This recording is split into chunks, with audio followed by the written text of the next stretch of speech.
내가 나를 아는 것보다 사단이 나를 더 잘 압니다.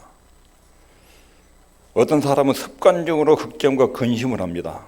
마귀는 이것을 잘 알기 때문에 근심과 걱정을 통해서 그 사람을 탁 휘어잡는 이런 수법을 씁니다.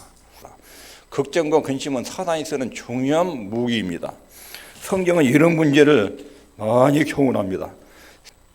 걱정과 염려, 근심은 항상 하나님의 자녀들을 많이 괴롭힙니다. 그래도 예수님은 여러 차례 이런 문제를 말씀하셨는데, 마르다야, 네가 많은 일로 염려하고 근심하라. 이 말은 마르다야, 네 마음이 심란하구나. 네 마음이 이것저것 마음이 많이 갈라져 있구나. 네 마음이 산만하구나. 이렇게 지금 말씀하고 있습니다. 문제는 이것이 짐이 되게 하고 신령한 생각들을 우리의 마음에서 몰아내고 우리의 마음을 하나님으로부터 분리시킬 수 있는 그런 영적인 성장을 방해할 수 있는 요인으로 걱정과 근심이 작용할 때 이것이 문제입니다. 마르다의 경우는 네가 염려하고 근심해서 하나님의 뜻을 네 마음에서 몰아냈다, 이런 뜻입니다. 마태복음 13장 22절에 보면 가시떨기에 뿌리었다는 것은 말씀을 들으나 세상의 염려와 체리의 유혹에 말씀에 막혀 결실치 못하는 자요. 마귀가 세상의 염려를 가지고 들어서 하나님의 말씀을 듣는 것을 꽉 눌러서 없애버렸다. 염려와 근심이 말씀을 막는다는 것입니다. 오늘 본문에 보면 너희는 스스로 조심하라. 그렇지 않으면 방탕과 술 취함과 생활의 염려로 마음이 둔하여지고, 방탕, 술 취함, 생활의 염려, 이 세 가지의 공통점이 뭐냐면 마음이 둔해진다. 마음이 둔해지면 결과가 어떻게 되냐면 뜻밖의 그날이 덕과 같이 임하니라. 하나님 심판이 다가온 것을 모르고 거기에 함정에 빠진다는 것입니다. 이렇게 방탕과 술 취함과 동일한 수준의 생활의 염려를 같은 라인에 놓고 있습니다. 방탕도 죄이고 술 취함도 죄이고 생활의 염려로 마음이 둔해진 것도 죄입니다. 이렇게 생활의 염려, 걱정과 근심이 그런 역할을 하도록 그 배후에 사단이 배후에 작용하고 있습니다. 이것을 어떻게 대처할 것인가? 먼저 염려와 근심이 어느 한계선을 넘어가면 이거 사단이 나를 공격하고 있구나, 마귀의 설정으로 알아야 됩니다. 그러므로 걱정, 근심 배후에 사단이 있다, 이것을 먼저 알아차려야 됩니다. 두 번째로는 이런 사단의 설책을 질책해야 합니다. 질책. 사단이 네가 내 근심과 염려를 가지고 나를 무력하게 하나님의 자녀답게 살지 못하도록 회방을 놓고 있는데 나는 그것을 알고 있다, 이런 태도로 그 정체를 질책을 해요. 질책을. 그러면 사단에 대해서 무너져요. 산을 떼요. 이것이 근심과 염려를 그대로 방치하면 안 돼요. 그대로 방치하면 계속 마음이 어두워지고 둔해지고 하나님의 뜻도 모르고 세상의 흐름도 모르고 어느가 덫처럼 심판이에요. 덫에 걸려요. 덫에. 여기도 주님께서 스스로 조심하라, 이 말은 너의 인생이 덫에 걸리지 않도록 주의해라, 그런 뜻이에요. 그 다음에 훈련이 필요합니다. 염려와 근심에 대해서 안 하려면 이것 또 훈련해야 됩니다. 어떤 사람은 습관적으로 염려와 근심이 아주 몸에 배인 사람이 있습니다. 이건 습관화된 것입니다.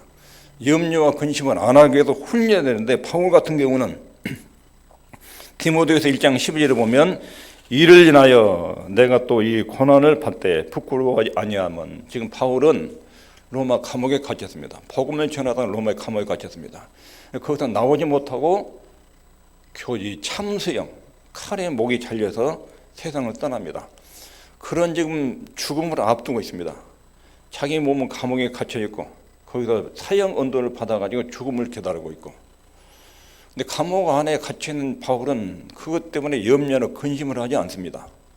근데 감옥 밖에 있는 성도들과 교회가 막 근심을 하는 거예요. 특별히 디모데 같은 사람은 굉장히 근심을 많이 했어요. 바울이 어떻게 그 근심과 걱정을 극복했는지 여기 1장 12절에 이 고난을 받되 부끄러워하지 아니하면, 내가 예수님의 복음 때문에 감옥에 갇힌 사실을 부끄러워하지 않는다, 수치스럽게 여기지 않는다. 왜냐하면 나의 의리한 자를 내가 알고, 내가 지금 누구를 믿고 있는지를 안다. 죽고 사는 문제도 그분이 결정하신다. 내 인생살이가 끝나서 졸업해라, 내 나라로 오라. 그러면 죽음을 통과할 것이고, 너 더 살아서 내일 해라. 그러면 살아날 것이다. 바울은 이렇게 내가 의리할 줄을 안다. 아주 근심 들고 걱정할 수 있는 환경에서 자기가 누구를 믿고 있는지, 자기가 누구를 의탁하고 있는지 이걸 아주 명확하게 정리했습니다. 그래 잘 극복이 된 것입니다. 그런데 마르다의 경우는 다릅니다.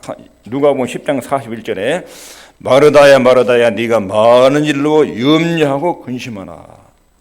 마르다야, 내가 너를 보니까 너무 분주하다, 너무 어수선하다, 부엌일로 너무 여기저기 뛰어다니고 있다.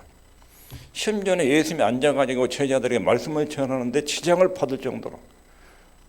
마르다의 생각에는 우리 주님을 기쁘시게, 우리 주님을 기쁘시게 하는 방법이 뭐냐면 잘 항상 대접해 드리는 거. 1년에 한 번 오실까 말까 하시는데 이번 기회에 점심 식사 한번 잘 대접해 드린 거, 이것이 주님을 기쁘시게 한 것이라고 생각했어요.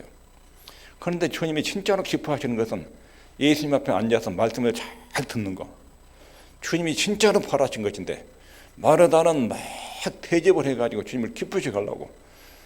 한 낮에 12명의 13명의 사람이, 남자들이 자기 집에 방문했으니까 그 음식을 마련하려면 여자가 얼마나 바쁘겠습니까? 반찬 한 가지에 밥 한 가지면 간단한데 거기다가 여러 가지 1년에 한 번씩 오시는 주님, 그 주님을 좀 대접하고 싶은 마음으로 막 열이 뛰어다니는데 주님 볼 때는 그것이 너무 어수선한 거예요. 너무 분주한 거예요. 너무 분주해가지고 이 바쁜 손길에 마리아가 나를 좀 도와줘야 되는데, 마리아 여동생 그것이 예수님 앞에 딱 붙어가지고 말씀만 듣고 안 움직이는 거예요. 열받아가지고 문을 탁 열고, 선생님, 내 동생 보고 나 좀 도와주라고 말 좀 해주십시오. 그러니까 주님이 하신 말씀이, 너는 부엌일로 너무 지금 마음이 산만하다, 마음이 심란하다, 여러 갈래로 갈라져 있다, 허둥대고 있다, 감정이 격해져 있다, 심지어는 자제력까지 상실되어 있다. 마리아는 좋은 편을 택했으므로 내가 뺏기지 않는다, 이런 말씀을 하셔요. 식사 준비가 잘못한 것도 아닙니다. 근데 주님을 진짜로 기쁘게 한 것을 자기 나름대로 설정해가지고 내가 주님께 음식을 잘 장만해서 잘 대접해주면 기쁘시겠지. 근데 그게 아니에요. 제가 여러분 집에 신방 갔을 때 앉아서 말씀을 좀 잘 들었으면 좋겠는데 자꾸 부엌에다가 신경 쓰고 있죠.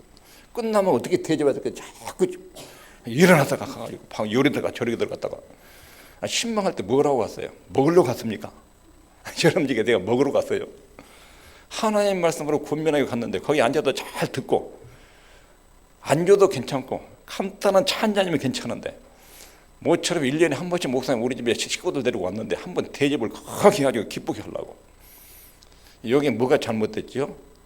우선순위가 우선순위가 무엇을 먼저 하고 무엇이 나중에 하고, 무엇이 중요하고 무엇이 덜 중요하고, 이런 훈련이 안 된 거예요. 훈련이. 마르다에게 마르다야 마르다야, 너는 훈련이 안 됐다. 뭐가 중요한지, 뭐가 덜 중요한지, 무엇을 먼저 해야 되는지, 무엇을 나중에 해야 되는지. 마르다가 일손 딱 넣고 예수님 앞에 말씀을 드려야 돼. 말씀. 밥 조금 일찍 먹고 늦게 먹은 것이 뭐 중요합니까? 말씀 다 듣고, 선생님 이제 가서 준비해도 될까요? 그래라. 그때까지 준비하면 얼마나 좋겠습니까? 예수님이 하나님의 말씀을 전해주려고 이 가정에 1년에 한 번 들리잖아요. 1년에 한 번. 먹으려고 들렸습니까? 나사로의 가정에 말씀을 전해주려고 들렸지. 그러면 그때 주님이 앞에서 참 말씀을 들으면 얼마나 좋았겠습니까? 근데 음식 되지만이라고 말씀을 안 듣고 속이 부글부글 끓어가지고 열받고 분주하고 이런 상태에 있는데, 마르다는 선택과 우선순위의 문제에서 훈련이 안 된 훈련이. 하나님이 제일 좋아하신 것이 내 말을 청종하라. 하나님 아버지 앞에 앉아서 말씀을 듣는 거. 나중에 하나님 말씀을 잘 들었던 마리아는 12명의 제자들도 생각하지 못했던 예수님의 장례식을 준비를 해요. 유일하게. 예수님의 발에다가 300데나리온, 우리나라 돈으로 말하면 1,000만 원 정도 해당되는 향유를 발에다 쏟아버려요. 제자들은 그걸 이해를 못해서 왜 그걸 낭비를 하느냐. 근데 예수님이 가만둬라. 저 여인이 내 장례식을 준비한다. 그렇게 주님의 마음을 깊이 이해했어요. 말씀을 듣고 나니까 주님이 뭘 기뻐하시고 싫어하는지를 잘 알아요. 제자들도 분주해가지고 그 주님의 마음을 이해를 못했어요. 하나님이 가장 우리에게 바라시는 것은 하나님의 말씀을 잘 경청해서 그분이 어떤 분인지, 그분이 내게 뭘 원하신지 이걸 잘 듣는 것. 그래야 실천적 도덕적인 행위들이 나와요. 올바른 것이 나와요. 암만 안 듣고 깨닫지 못하면서 열심을 내는 거, 그건 못 말려요. 그 사람은 나름대로 하나님을 기쁘시게 한다고 막 열이 뛰어다니고 열심을 내는데 하나님 말씀 원리에서 이탈된 가치관과 정서를 가지고 움직여요. 그건 하나님 일도 아니에요. 혼란스럽게 만들어요. 마르다가 그런 행동을 하고 있는 것입니다. 선택의 우선순위. 마르다야 마르다야, 근심과 걱정. 너의 근심과 걱정은 우선순위가 잘못돼가지고 발생한 것이다. 우리 가족, 집, 자녀들, 일, 사업, 직업, 결혼, 우리 생활에서 굉장히 중요한 거예요. 근데 이것이 내 마음의 중심에 있으면 안 돼요. 내 마음의 중심에 하나님이 계셔야 돼요. 하나님을 늘 가까이 해야 돼요. 그분의 음성을 들어야 돼요. 그리고 그분 앞에 엎드려 교제를 나눠야, 대화를 나눠야 돼요. 그래야 하나님께서 가정, 일, 직업, 결혼, 미래 이것을 통제를 해나가요. 통제를. 그래야 평안하고 질서 있는 삶, 규모 있는 삶이 이루어져요. 근데 자기 눈에 자기가 중요하게 여기는 요소가 있어요. 거기에 몰입되면 그 사람은 틀림없이 걱정과 근심의 함정에 빠져요. 하나님이 중심이 아니라 자기 나름대로 중요한 인생의 숙제가 딱 눈과 마음을 가리고 있으면 그 사람은 그 일 때문에 항상 걱정하고 근심해요.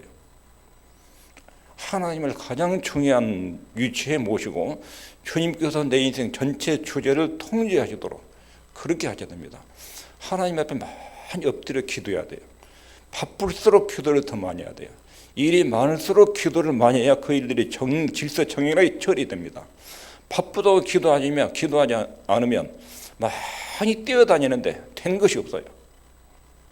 나중에 지나놓고 보면 뭔가를 많이 뛰어다니고 열심히 뛰어다니는데 손에 잡힌 것이 없는 거예요. 그러나 기도하고 일하면, 하나 인도를 받으면 한 가지 일에도 결실에 탁탁 맺혀요. 낭비된 생이 안 됩니다. 기도하는 시간이 전령하는 시간이에요. 기도하고 하나님 말씀에 경청하지 않으면 근심과 염려를 극복할 다른 대안이 없습니다. 빌립보서 4장 6절에 아무것도 염려하지 말고 오직 모든 일에 기도와 간구로 너희 구할 것을 감사함으로 하나님께 아뢰라. 그다음에 또 하나는 상상에서 발생하는 걱정과 근심이 있습니다. 상상에서 발생하는 걱정과 근심. 상상력은 좋은 것입니다. 근데 미래에 대해서 상상하고 추측하다가 미래에 이런 일이 발생하면 어떻게 할까? 그래가지고 이것이 공포로 작용합니다. 공포로. 아직 그런 일이 없는데 상상을 하다가 미래에 어떤 일이 터질 거고 잘못될 것가 봐서 마음에 근심이 걱정이 막 일어나는 거예요. 이런 유형의 걱정과 근심이 있습니다. 상상적 영역에서 마귀가 역사할 수 있습니다. 대처하는 방법은 똑같습니다. 사람들은 아직 전혀 문제가 발생하지 않았는데 머릿속으로 앞으로 일을 생각하다가 거기서 문제점을 발견하고 막 걱정과 근심에 빠져들어갈 때가 있습니다. 이럴 때 어떻게 대처해야 되는지 첫 번째 함께 읽겠습니다. 시작. 닥치지 않는 일을 사서 염려하지 말라. 더구나 미래를 염려하다가 현재의 직무와 현재의 생활을 실패하는 경우가 있습니다. 앞날을 생각하다가 걱정과 근심 때문에 오늘 일을 못하고 오늘 할 일을 이런 큰 방해를 받습니다. 그런데 오늘이 모여서 내일이 되고 오늘이 모여서 1년이 되고 오늘이 모여서 우리 일생이 되는 것입니다.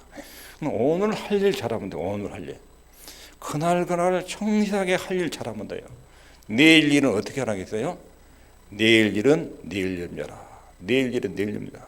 하루 살기도 벅차고 피곤한데 왜 내일 일까지 끌어당겨가지고 걱정을 하느냐. 우리 주님이 내일 일은 내일 염려하고 한날 괴로우면 그날의 족하다. 하루 단위로 살아야 돼. 하루 단위로. 두 번째로는 성령님이 어디 계십니까? 내 안에 함께 계신다. 함께. 예수님을 믿는 순간 성령 하나님이 내 안에 딱 들어오셔서 같이 계셔요. 같이.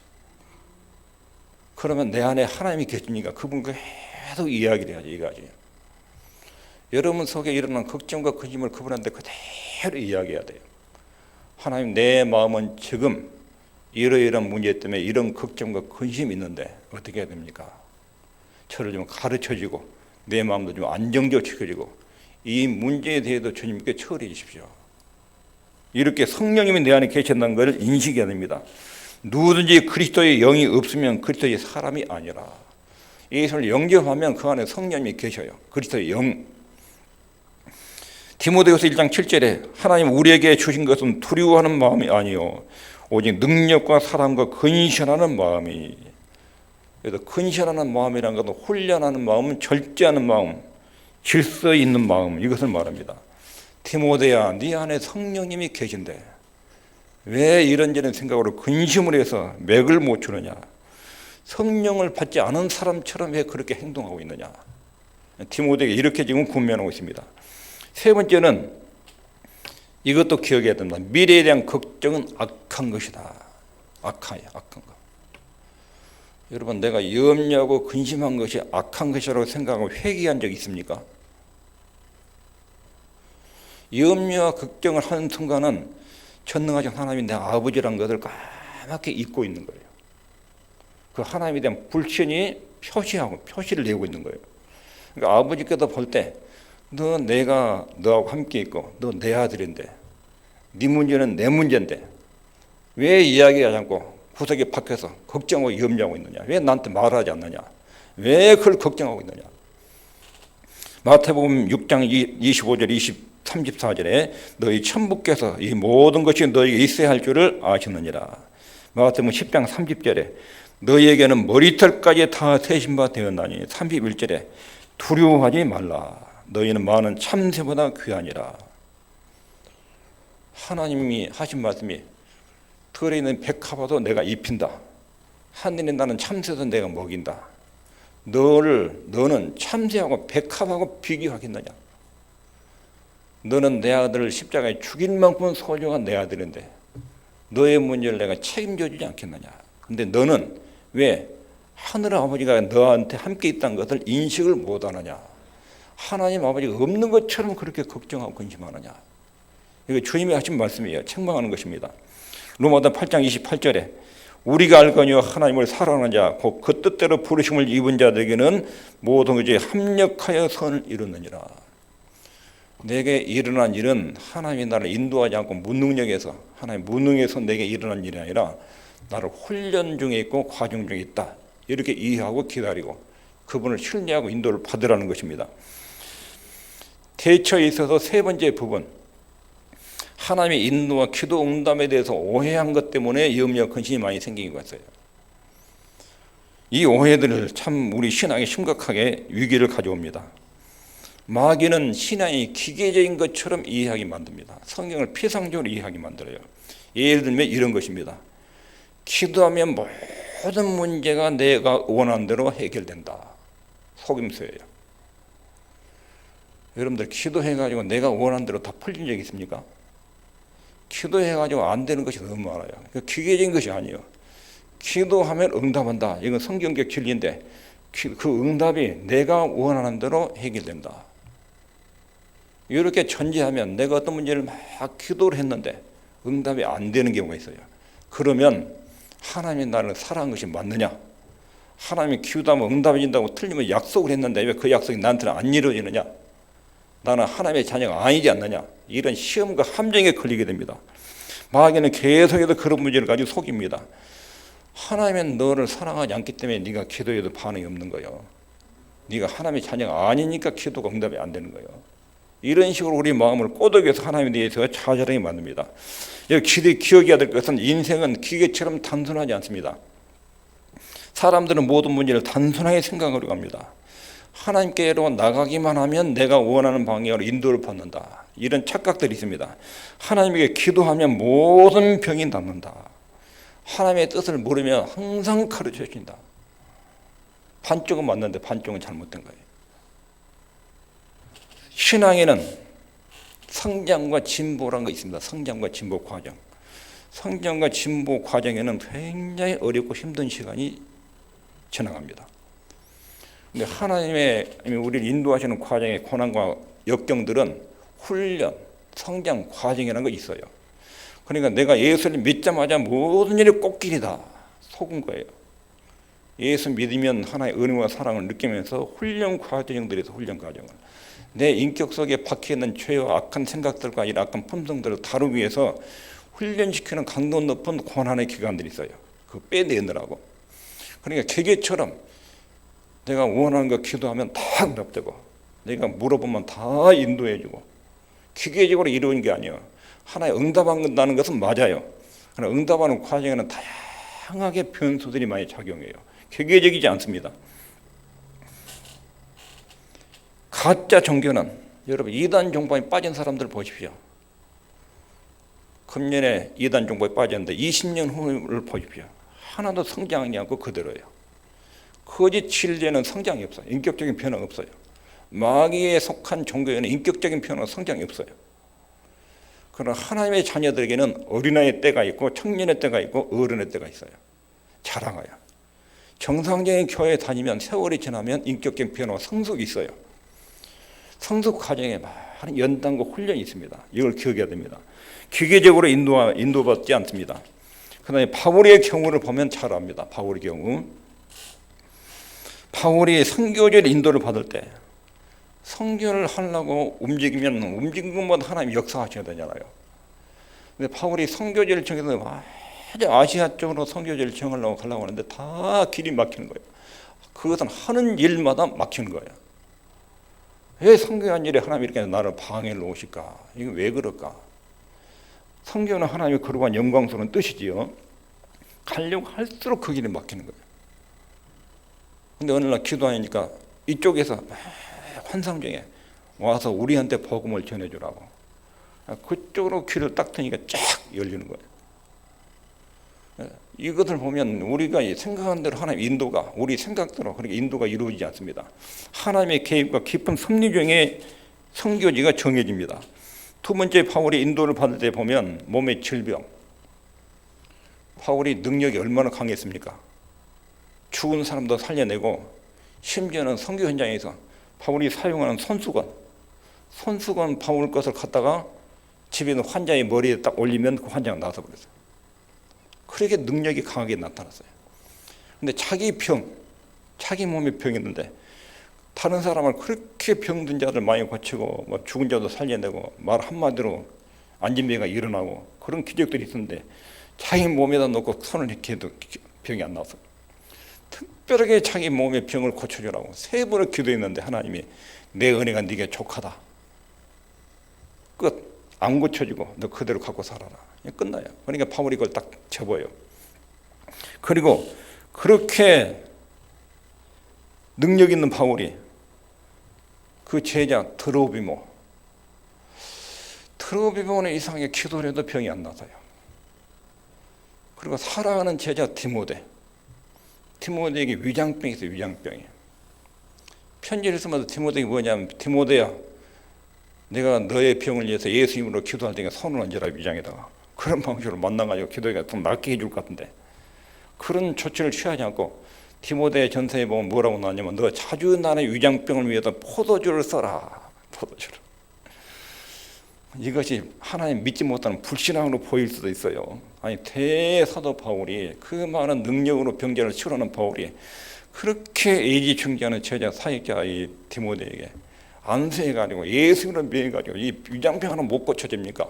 왜 포도주 쓰라고 의학적인 방법을 쓰라고 말이냐고. 이걸 보면 하나님이 우리 병을 치료하는 수단이 다양한 거. 다양해요. 어떤 경우는 기적과 능력으로 치료하기 시작해요. 그러나 때로는 식이요법으로, 운동요법으로 내 생활의 패턴, 음식 먹는 습관을 바꿔가지고 그런 방법으로 안내하실 때가 있어요. 이것은 무시하면 안 돼요. 하나님께서 어떤 병은 대부분 우리 요새 병은 병원에 가서 치료를 해요. 의사와 약을 통해서 치료를 많이 해줘요. 하나님의 치료 방법이 그래요. 의사와 약으로도 그리고 그렇게 그런 형편이 안 될 때는 기적과 능력을 통해서도 치료하셔요. 이렇게 다양한 병 치료가 있는데 오로지 기도하면 치료받는다. 때로는 기도해가지고 병을 낫는 경우들은 많아요. 그러나 10명 중에 기도해가 치료받는 경우는 한두 명이에요. 대부분 병원을 통해서 치료를 받아요. 이런 다양성이 있습니다. 기계적이지 않습니다. 하나님 기도하면 이렇게 된다. 이런 한 가지 방법만 있는 것이 아닙니다. 하나님의 인도는 자동적으로 발생하지 않는다. 자동적으로. 하나님 우리를 인도하실 때는 성경 말씀을 쓰십니다. 그리고 성령께서 우리 생각을 조명해 줍니다. 닫혀진 생각을 딱 열어가지고 너 이렇게 하면 풀어진다. 생각을 어느 동안 딱 열어줘서 인도를 받게 하십니다. 말씀의 인도의 원리는 기록된 성경 말씀, 성령의 조명. 이것이 우리를 인도하는 원리적인 것입니다. 그래도 성경을 잘 읽고 묵상해야 됩니다. 그리고 먼저 믿음의 지혜를 가진 사람들과 상의를 해야 됩니다. 상의를. 내 생각보다 월등히 높은 생각을 가진 수준 높은 사람에게 내 문제를 상의하면 내가 생각지 못하는 부분을 탁 열어주고 답을 얻는 경우가 있습니다. 성경, 기도, 그리고 조언, 스승의 조언. 이것이 닫혀진 생각을 염려, 근심을 해가는 방식이기도 하고 하나님 인도하시는 방식이기도 합니다. 하나님의 인도를 받을 때 최종적 원칙 몇 가지를 기억해야 됩니다. 하나님께 인도를 받으려고 할 때는 하나님 앞에 가서 자기 주장을 막 펼치면 안 됩니다. 하나님의 인도자시면 내 주장은 완전히 싹 죽이고 아버지 뜻이 무엇인지 나한테 가르쳐 주십시오. 이렇게 이야기해야 됩니다. 내 입장을 주장하지 않고 하나님 뜻에 맞춰서 도움을 구해야 됩니다. 두 번째로는 자신의 모든 문제를 하나님께 넘겨야 돼요. 이것이 내 문제면 하나님께 넘겨요. 그러면 이 문제가 누구 책임으로 넘어간 거지요? 이건 넘겼으면 내 책임이 아니에요. 그때부터는 하나님 소중해서 그분이 처리하는 문제예요. 그분이. 내가 하나님께 문제를 의탁했으면 그분이 해결할 문제고 그분의 소중으로 넘어가서 내 짐이 내가 지고 있을 것이 아니에요. 다시 꺼내가지고 내 속으로 가져오면 안 돼요. 맡겼으면 의탁하고 기다려야 돼요. 기도하고 의탁하고 환경의 변화를 잘 주시해서 하나님 이 문제에 대해서 어떤 사인을 보내시는 것이 아닌가. 환경을 통해서 이것을 잘 감지해야 돼요. 사인 보내시면 가야 돼요. 예를 들면 직장을 주십시오 하면 신문 광고 인터넷 자꾸 들여다봐야 돼요. 구인 광고 눈에 딱 들어오면 하나님 여기를 아닙니까? 기도하고 여기에서 내가 성실하게 일하면 그 다음 단계에 하나님 준비한 것이 있습니까? 그리고 딱 문을 들여야 돼요. 이웃한테 나는 이런 사람이다. 나 결혼하고 싶다. 배우자 좀 소개해 주라. 쫙 뿌려놔야 돼. 사방에다가. 나 결혼하고 싶은데 이런 사람 만나면 좋겠습니다. 중매 좀 해주십시오. 알려줘야 돼. 싹. 그리고 기다려야 돼. 하나님 마땅한 사람 내가 딱 붙여주라고. 중매가 딱 들어왔어요. 하나님이 준비한 그놈이 아닌지를 딱 봐야 될게. 확인해야 돼. 확인. 그냥 맡겼으면 기다려야 돼요. 맡긴 후에는 그 문제에 집착하시면 안 돼요. 인도받는 방법입니다. 그리고 믿음으로 그것을 행동하고는 안 됩니다. 어떤 속죄를 갖고 기도했는데 결정할 때 뭔가 꺼림칙하게 속에 있거나 의심이 남아있으면 그때는 결정적인 행동을 하지 말아야 돼요. 중대한 일을 결정하는데 뭐 걸린다, 꺼림칙하다, 할까 말까 망설여진다. 그럴 때는 중대한 결정을 내리면 안 돼요. 하나님이 그런 방식을 인도하지 않아요. 다시 말해서 의심이 속에 있다. 그때는 중대한 일의 결정을 보류해야 됩니다. 보류. 확신을 줄 때까지 보류. 의심하고 먹는 자는 정죄되었나니 의심이 남아있는 채로 행동하면 안 좋다. 이런 말입니다. 우리의 마음을 혼란시키고 걱정과 근심으로 산만하게 만들어서 하나님의 뜻을 향해서 걸어가는 인생을 좌초시키는 사단의 전략이 있습니다. 오늘 다시 정리하면 사단은 걱정과 근심을 써서 마음을 둔하게 마음을 막 흔들어 놓습니다. 하나님을 향해도 곧바로 가지 못하도록 마음을 막 흔들어 놓습니다. 걱정, 근심 이런 소재에 이르지 않도록 주의해야 됩니다. 걱정, 근심 배후에 사단이 있다는 것을 기억해야 됩니다. 어떻게 대처해야 되느냐? 마귀의 술책이다. 내게 요새 걱정과 근심인데 이것이 사단이 내 속에다 지금 나를 마음을 막 이렇게 흔들고 있는 것이다. 이걸 감지하고 알아차려야 됩니다. 그리고 그놈을 질책해야 됩니다. 나 마귀 네가 원한 대로 흔들리지 않는다. 나는 이 걱정 근심에 몰입되거나 함몰되지 않을 것이다. 책망해야 됩니다. 그리고 자기 훈련이 필요합니다. 하나님을 의뢰하는 훈련, 선택과 우선순위를 정립하는 훈련. 그래야 걱정 근심으로부터 탈출할 수 있습니다. 상상력에도 발생하는 것. 미래는 내 시간이 아닙니다. 하나님께 속한 시간입니다. 그러면 미래의 일은 하나님께 맡겨야 됩니다. 나는 오늘 내가 할 일을 잘하면 돼요. 오늘 성실하게 살면 미래는 하나님이 준비해 나가셔요. 미래에 대한 걱정 때문에 오늘 불성실하면 미래가 나빠지고 꼬여요. 걱정 근심 때문에 오늘 할 일을 제대로 못해요. 그러면 다른 사람들 볼 때도 불성실하게 보이고, 그러면 저건 미래 승진 앞길 사람들이 도와주지 않아요. 오늘 열심히 살고 미래는 하나님께 맡기면 오늘 최선이 모여서 좋은 미래를 만들어갑니다. 세 번째는 하나님의 인도를 받고 기도 응답에 대해서 마귀가 속는데, 내가 기도했는데 내가 원대로 안 됐어요. 그러면 하나님 나를 사랑하지 않는다. 기도 응답의 약속 거짓말이다. 내가 이게 진짜로 믿음이 바른 것인가? 이런 의심과 혼란을 가지고 우리를 공격하는 사단의 세력. 여기도 기억해야 될 것은 하나님 말씀, 인생은 단순한 것이 아니다. 성경을 피상적으로 봐서는 안 된다. 기도 응답에 대한 약속을 피상적으로. 기도 응답에는 하나님 수천 가지의 다양한 방법들이 있습니다. 어떤 데 응답이 아닌 것 같은데 지나보면 응답입니다. 그리고 신앙에는 성장과 진보 과정 때문에 어려움과 위기가 일정 기간 있을 수 있다는 것도 기억해야 됩니다. 성경 가르침을 너무 피상적으로 단순하게 보면 안 됩니다. 하나님이 기도 응답하는 것은 굉장히 다양한 하나님의 계산과 방법이 있습니다. 전우차후를 들으면서 우리에게 가장 유익하게, 가장 선한 길로 인도하십니다. 성경과 성령의 조명을 통해서 미래를 인도받아야 됩니다. 내가 민도를 놓고 미래 인도를 놓고 또 치료를 위해서 기도하는데 내가 원하는 대로 안 될 때, 그때 낙심하고 좌절하고 걱정과 근심은 그대로 있고, 그런데 이 문제도 사단이 많이 헷갈리게 만드는데 이렇게 잘 정리하시는 저와 여러분 되시기를 바랍니다. 기도하겠습니다.